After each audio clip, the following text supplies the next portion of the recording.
കേരളത്തിന്റെ യഥാർത്ഥ സാമ്പത്തിക അവസ്ഥയെക്കുറിച്ച് വലിയ ചർച്ചകളാണ് ഇപ്പോൾ സംസ്ഥാനത്തുടനീളം നടന്നുകൊണ്ടിരിക്കുന്നത്.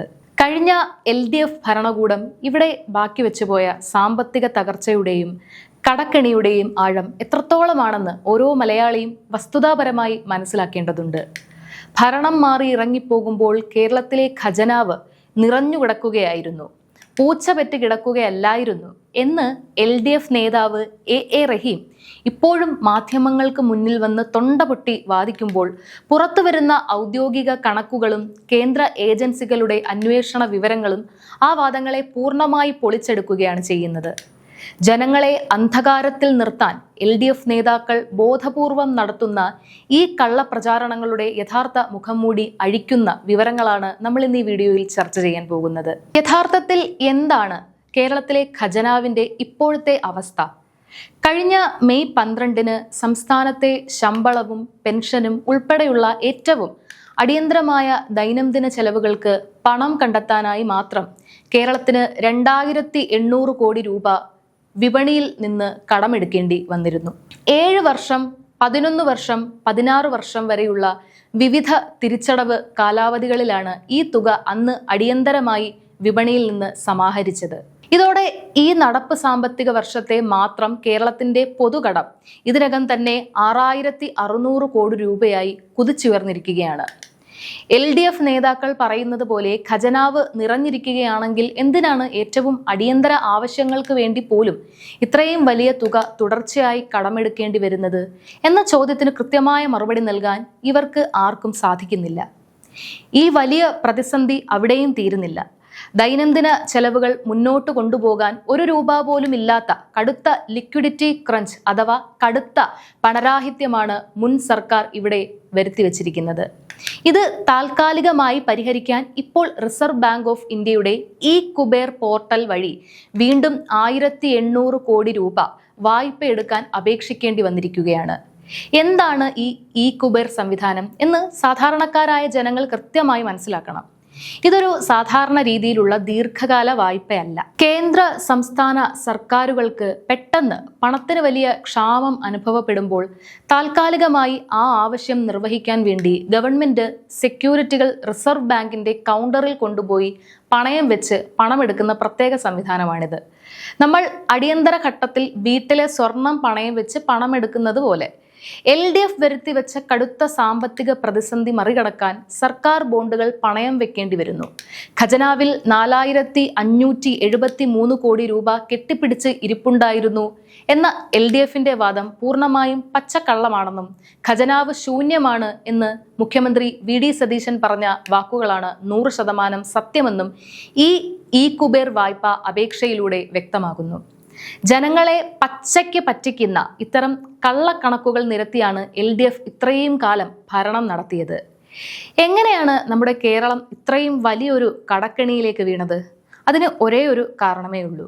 മുൻ LDF സർക്കാരിൻ്റെയും തോമസ് ഐസക്കിൻ്റെയും തെറ്റായ സാമ്പത്തിക നയങ്ങളും KIIFB, social security pension fund തുടങ്ങിയ സമാന്തര ഭരണ സംവിധാനങ്ങളുമാണ്.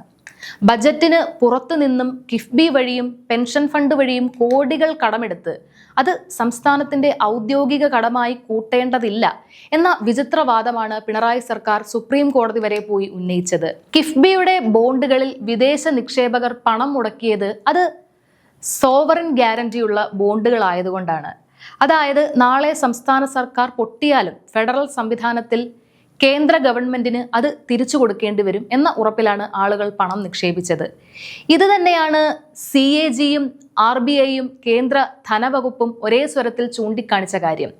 കിഫ്ബി വഴി എടുക്കുന്ന കടം ബജറ്റിന് പുറത്തല്ല, അത് ബജറ്റിനകത്തുള്ള കടമായി തന്നെ കണക്കാക്കണമെന്ന് അവർ പറഞ്ഞതും. അല്ലാത്തപക്ഷം സംസ്ഥാനം പൂർണ്ണമായ തകർച്ചയിലേക്ക് പോകുമെന്ന് അവർ മുന്നറിയിപ്പും നൽകി. മാത്രമല്ല, ജനങ്ങളിൽ നിന്ന് പിരിക്കുന്ന പെട്രോളിയം സെസ്സും മോട്ടോർ വെഹിക്കിൾ ടാക്സിന്റെ 50% ഖജനാവിലേക്ക് വിടാതെ നേരിട്ട് കിഫ്ബിയുടെ അക്കൗണ്ടിലേക്ക് മാറ്റുന്ന വിദ്യയാണ് തോമസ് ഐസക് ചെയ്തത്. സാമാന്യ ബുദ്ധിയുള്ള ആർക്കും മനസ്സിലാകും ഇത് ബജറ്റിനകത്ത് വരേണ്ട പണമാണെന്ന്. നിയമങ്ങളെയും ഭരണഘടനാ സ്ഥാപനങ്ങളെയും വെല്ലുവിളിച്ചുകൊണ്ട് നടത്തിയ ഈ കടമെടുപ്പാണ് കേരളത്തെ ഇന്നിപ്പോൾ വലിയ തകർച്ചയിലേക്ക് എത്തിച്ചിരിക്കുന്നത്.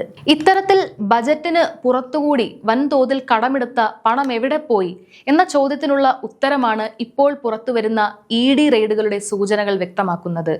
കിഫ്ബിയുടെ മറവിലും മസാല ബോണ്ട് ഇടപാടുകളിലും വൻതോതിൽ വിദേശ നാണ്യ വിനിമയ ചട്ടലംഘനങ്ങളും കള്ളപ്പണം വെളുപ്പിക്കലും നടന്നിട്ടുണ്ടെന്ന ശക്തമായ സംശയത്തിലാണ് കേന്ദ്ര അന്വേഷണ ഏജൻസികൾ ഇപ്പോൾ കിഫ്ബി ആസ്ഥാനത്തും അതുമായി ബന്ധപ്പെട്ട ഉന്നതരിലേക്കും അന്വേഷണവും റെയ്ഡുകളും വ്യാപിപ്പിക്കുന്നത്. ജനങ്ങളുടെ തലയിൽ നികുതി ഭാരം അടിച്ചേൽപ്പിച്ച് വരും തലമുറയെ പണയം വെച്ച് കിഫ്ബി വഴി സമാഹരിച്ച കോടികൾ എങ്ങോട്ടാണ് മറിഞ്ഞത്? വികസനത്തിന്റെ പേരിൽ നടന്ന ഈ സമാന്തര കടമെടുപ്പിൽ വൻ അഴിമതിയും കമ്മീഷൻ ഇടപാടുകളും നടന്നിട്ടുണ്ടെന്ന യാഥാർത്ഥ്യമാണ് ED റെയ്ഡുകളിലൂടെ ഇപ്പോൾ പുറത്തുവരുന്നത്.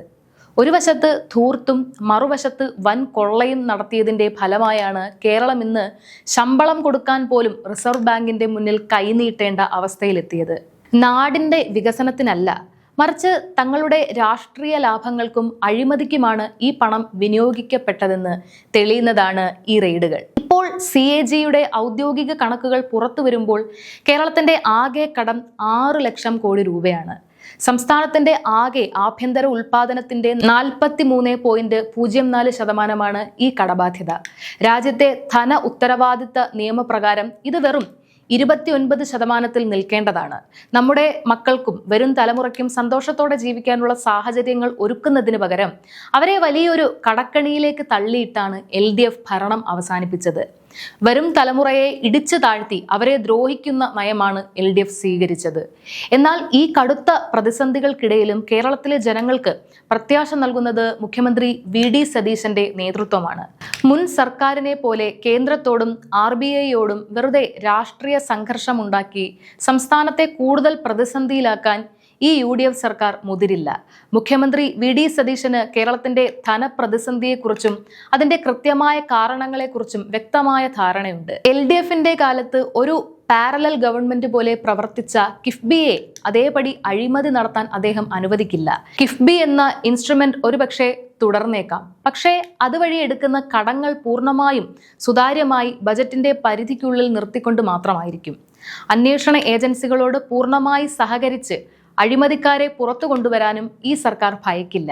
വരും തലമുറയെ കടക്കെണിയിലാക്കാതെ കൃത്യമായ ധന മാനേജ്മെന്റിലൂടെയും സുതാര്യമായ ഭരണത്തിലൂടെയും കേരളത്തെ ഈ വലിയ സാമ്പത്തിക ദുരന്തത്തിൽ നിന്ന് UDF സർക്കാർ കരകയറ്റുക തന്നെ ചെയ്യും.